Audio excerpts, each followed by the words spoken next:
అమెరికాలోని జార్జియాలో జరిగిన హెలికాప్టర్ ప్రమాదంలో భారతీయ మూలాలున్న ఓ యువకుడు వివాహం జరిగిన కొద్ది గంటల్లోనే దుర్మరణం చెందాడు. కేరళకు చెందిన కుటుంబ నేపథ్యం కలిగిన 26 ఏళ్ల డేవ్ ఫీజీ డెల్టా ఎయిర్ లైన్స్లో పైలట్గా పనిచేస్తున్నాడు. వివాహం అనంతరం తన భార్యతో కలిసి హనీమూన్కు వెళ్తుండగా వారిని తీసుకువెళ్తున్న రాబిన్సన్ R-66 హెలికాప్టర్ జార్జియాలోని డాసన్ విల్లేలో ఉన్న వారి వివాహ వేదిక సమీపంలో కుప్పకూలింది.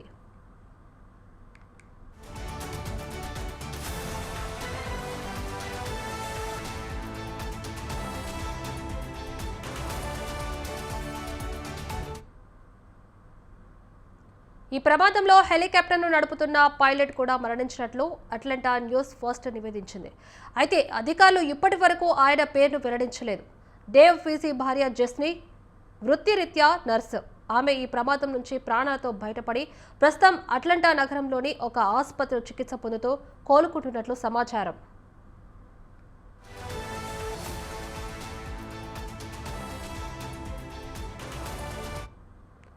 డేవ్ తండ్రి జార్జ్ ఫీజీ తెలిపిన వివరాల ప్రకారం డేవ్ శుక్రవారం జెస్నీని వివాహం చేసుకున్నాడు. దాదాపు 10 ఏళ్ల క్రితం న్యూ టెస్టామెంట్ చర్చిలో వీరిద్దరూ పరిచయమయ్యారు. డాసన్ విల్లేలోని ది రివేర్ వేదికల్లో జరిగిన వారి వివాహ వేడుకకు సుమారు 400 మంది అతిథులు హాజరయ్యారు.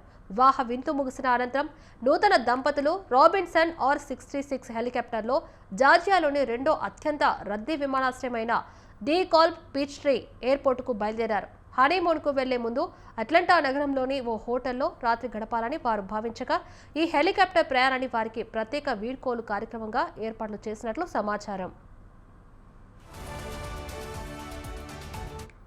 అయితే ఆ హెలికాప్టర్ తన గమ్యస్థానానికి చేరుకోలేకపోయింది. డాసన్ కౌంటీలోని మౌంట్ వెర్నన్ డ్రైవ్ సమీపంలోని అటవీ ప్రాంతంలో వారి వివాహ వేదికకు సమీపంలోనే అది కూలిపోయింది. ప్రమాదం జరిగిన తర్వాత హెలికాప్టర్ను గుర్తించడానికి అధికారులకు కొంత సమయం పట్టిందని జార్జ్ ఫీజీ తెలిపారు. ఈ సమయంలో గాయాలతో బాధపడుతున్న జెస్నీ శిథిలాల్లోనే చిక్కుకుపోయి దాదాపు 6 గంటల పాటు అక్కడే ఉండాల్సి వచ్చిందని, అనంతరం రెస్క్యూ సిబ్బంది ఆమెను గుర్తించి బయటకు తీసుకొచ్చామని తెలిపారు.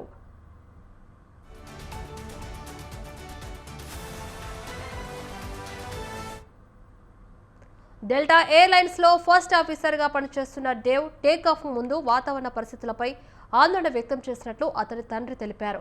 తన కుమారుడు కూడా పైలట్ కావడంతో అక్కడ విజిబిలిటీ లేదని, ఇలాంటి పరిస్థితుల్లో తాము ఎప్పుడూ విమానం నడపమని హెలికాప్టర్ పైలట్కు చెప్పాడని జార్జ్ ఫీజీ తెలిపారు.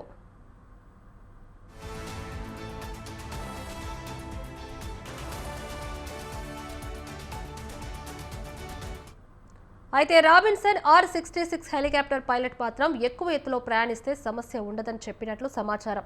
ఈ ప్రమాదానికి గల కారణాలను తెలుసుకునేందుకు నేషనల్ ట్రాన్స్పోర్టేషన్ సేఫ్టీ బోర్డ్ దర్యాప్తు ప్రారంభించింది.